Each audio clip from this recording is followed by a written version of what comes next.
رضوى، انا جوزي بطل يقول لي كلام حلو، حاسه انه بطل يحبني وما بقاش بما معناه ما بقاش بيعاملني زي الاول، اتطلق؟ فانا لما قريت الرساله ابتديت اكتشف انه الستات اللي عايزه تتطلق بتبعت ليا وبس عشان خاطر تتطلق. لا، احنا مش خرابين بيوت، وما بنقولكوش اتطلقوا والسلام، وما بنقولش ان تجربه الطلاق دي سهله، وهو ده الموضوع. احنا كنا كاتبين العنوان بانه الطلاق بهدله، فعلا الطلاق بهدله. وهقول تاني نفس الكلام، انا عمري في حياتي ما كلمتكم عن البهدله بره البيت. دايما بنتكلم في قصص الخيانه والمعامله الوحشه وكذا وكذا وكذا داخل البيت، لكن انا لما بقولك اتطلقي مش بقولك اتطلقي علشان الحياه وردي بره، لا، في بهدله بانواع كتير. في بهدله ماديه، لو الاستاذ المحترم اللي حضرتك هتطلقي منه قرر ان هو ما يصرفش على العيال، واخبطي دماغك في الحيط وتضطري تنزلي تشتغلي صبح وبعد الظهر عشان تكافي عليهم، وتجيبي امك او صاحبتك او خالتك او بنت خالتك عشان تعرف تقعد بالعيال، عشان العيال في الاول وفي الاخر يعني يطلعوا متربيين برضو. في انك بتاخدي عيالك من ايدك وتاخديهم انت تطعميهم او توديهم تروحي توديهم للدكتور بدل ما راجل يشيل عنك. في بهدله اجتماعيه، في ست وراجل اول لما بيعرفوا انه انت متطلقه فبيبصلك بصه ما، والست بقى فجاه تلاقيها بقى بتقرب من جوزها وتقول لي جوزي حبيبي انا متجوزاه بقالي 15 سنه، وانا مالي ومالكوا اصلا، وان شاء الله تكونوا متجوزين من 50 سنه. في بهدله انه جالك خبر حلو مش عارفه تشاركيه مع حد، صاحبتك دي مع جوزها، وصاحبتك دي في شغلها، وصاحبتك دي مسافره، وصاحبتك دي مع عيالها، وصاحبتك دي مع امها، وانتي لوحدك. في عياط، في اوقات تبقي محتاجه فيها راجل جنبك طبعا، وما بتلاقيش حد. في انه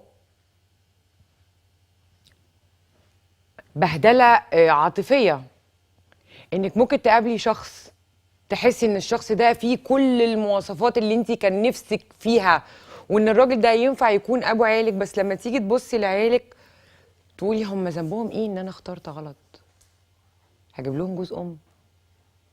طب هيبقى كويس معاهم؟ طب هيعملهم بما يرضي الله؟ طب هيشخط فيهم؟ طب لو مد ايده على واحده فيهم انا هقبل؟ وترجعي تاخدي 500 الف خطوه لورا وتعيشي لوحدك علشان خاطر عيالك، علشان عيالك مش المفروض ان هم يدفعوا فاتورتك. الطلاق مش سهل، وخراب البيوت مش سهل، والعيال بتتربى بعيدا عن الاب والام مش سهل. مش بقول كلام كتب ومش بقول كلام نظريات، بقول كلام انا مجرباه وضايقاه وعايشه فيه بقالي اكتر من 4 سنين. لقب مطلقه تحديدا في الدول العربيه مش الطف حاجه، والتريقه اللي بيتريقوها على سترونج اندبندنت وومن او المراه او الست القويه المعتمده على نفسها، انت بتضطري تبقي كده، بتضطري يبقى عندك صفات راجل، بتضطري تفكري زي الراجل، لانك في البيت اب وام، راجل وست، بتشخطي وتحني، تقصقصي ضوافر وتنزلي تجيبي فلوس عشان الجزمه اتقطعت، تطبطبي هنا وتبتدي تفكري في المستقبل. فبيبقى غصب عنك بيبقى عندك خصل او صفات تروح في الاول وفي الاخر للرجاله، بس للاسف ده لان انتي ما عندكيش اختيار تاني.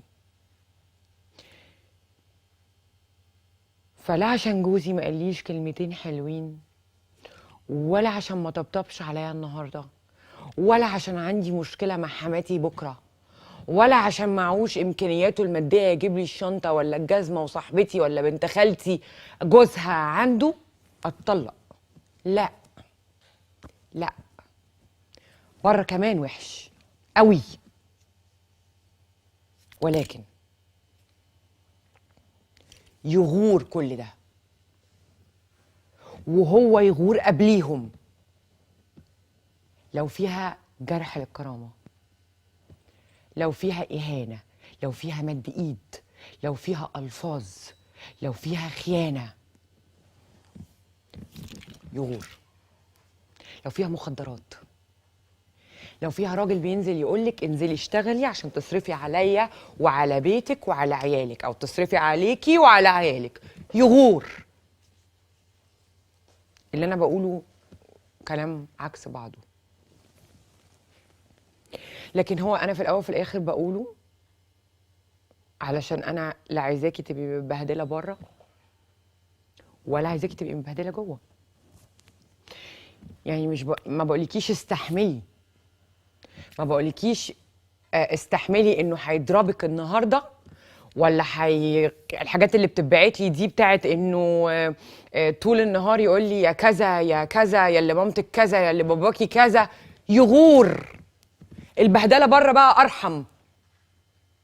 يغور الراجل اللي هيقول لك انا صباعي الصغير وجعني، فحضرتك هتنزلي تشتغلي عشان تصرفي على البي وعلى العيال. مع السلامه حبيبي. يغور الراجل اللي انت مش ماليه عينه، شايفك ست ناقصه وبيدور على الكمال بره، وهو اللي مبقاش فيه حاجه خالص تنفع، حاجه خالص عدله. يغور. لا هسمح ان انت تتضربي، ولا هسمح ان حد يهينك، ولا هسمح ان حد يخونك، ولا هسمح ان حد يجي على طرف صباعك. لكن ده مش معناه ان احنا نتدلع، وده مش معناه ان الطلاق لبانه، وده مش معناه ان الطلاق سهل، وده مش معناه ان كل ما خطيبنا ولا جوزنا هيضايقنا هنقوله باي باي. خلي دايما عندك مبادئ في حياتك. المبادئ دي منها انه انا محدش هيضايقني، لا حد هيضايقني جوه البيت ولا حد هيضايقني بره البيت. انا هعرف ابسط نفسي عشان انا بحب نفسي. كوني انتي. عشان كده دايما بقول اشتغلوا. لما هتشتغلي ويكون عندك قرش هيكون عندك استقلال. والاستقلال مالوش علاقة بالجواز او الطلاق. في ستات كتير ونماذج كتير جبناها في هي وبس ناجحة ومتجوزة وشاطرة ومخلفة وعلاقتها زي الفل بجوزها. لكن لازم تكوني سند نفسك، لازم تكوني ظهر نفسك، لان احنا في زمن ما حدش فيه مضمون. وده رأيي وبمنتهى الأمانة.